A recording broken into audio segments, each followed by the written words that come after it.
Hi everybody, hey, it's me Brooke from Heartland Vintage Market, and today I'm going to show you how to create an apron kind of like the one I have on, but with your own design.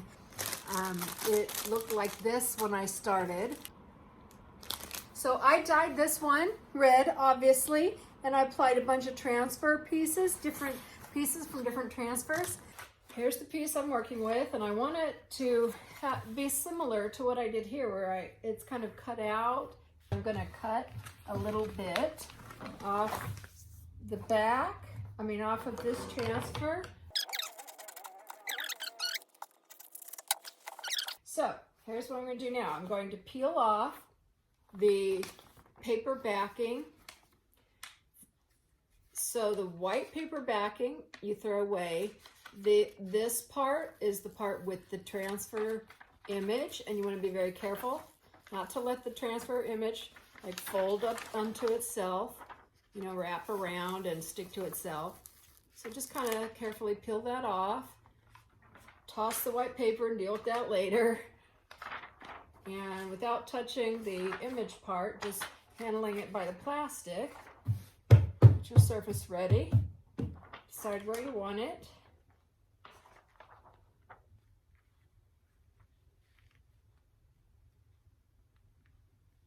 And then just lay it down on the fabric. Press it down with your hands. Don't try to reposition it. This is the tool, the stick tool that comes with the transfer. And you're just rubbing it.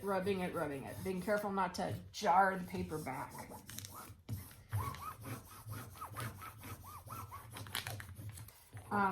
The thing about putting a transfer on fabric is you have to work harder at it. You have to give it more rubbing and more pressure. It's not just going to stick to it like it would like on glass or metal or even furniture. So you have to work it just a little bit harder.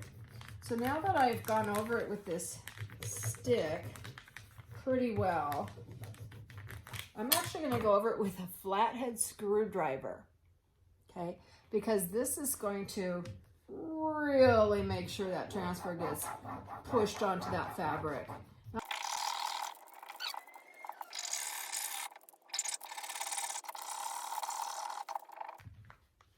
Be sure and get the edges really well.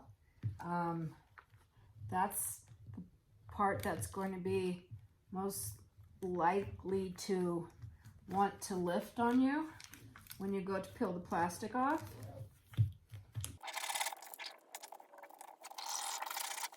Okay, so when you feel like you've probably rubbed about all you can, go ahead and start lifting up one of the corners and slowly peeling it back. I'm going to do this more toward you. You're going to watch for any pieces that are left sticking to the plastic backing. You don't want that. You want it all on the fabric. So far so good. It's just coming off nicely. If you do have any pieces stuck to the plastic, just put your plastic back down and rub again, okay? Just make sure you get that laid down before you pull the plastic all the way up. But this is coming along nicely.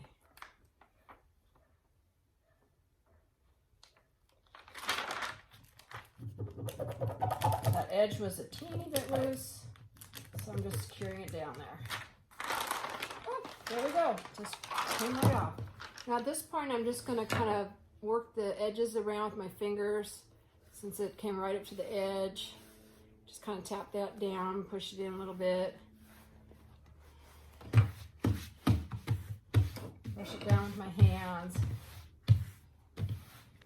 If any pieces are a little bit loose, not fully sticking down, make sure that you burnish them with something like this finishing pad.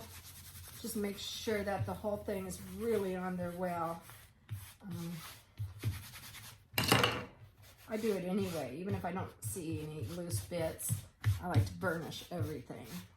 Also, this pocket here is the transfer is partly on this piece and partly on the other, so I'm just kind of securing those ends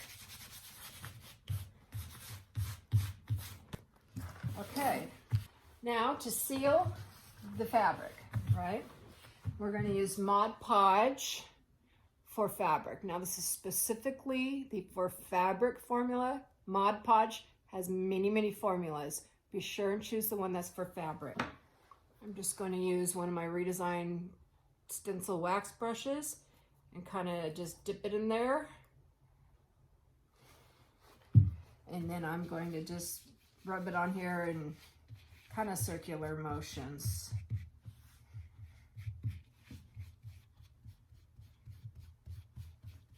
With this Mod Podge sealer barrier, it does create a surface that's almost vinyl-like. So I will be able to spot clean it, and that will be my goal with this, as opposed to throwing it in the washing machine. But eventually I may throw it in the washing machine if I have no choice, if it just gets too dirty. Make sure you get the edges, and then that's it. So the surface becomes, do you hear that? So this has been completely Mod Podged with the fabric formula. It's a little bit shinier. All right, I hope you found that helpful. These products can be purchased at heartlandvintagemarket.com. All right, guys, I'm Brooke. I'll see you soon.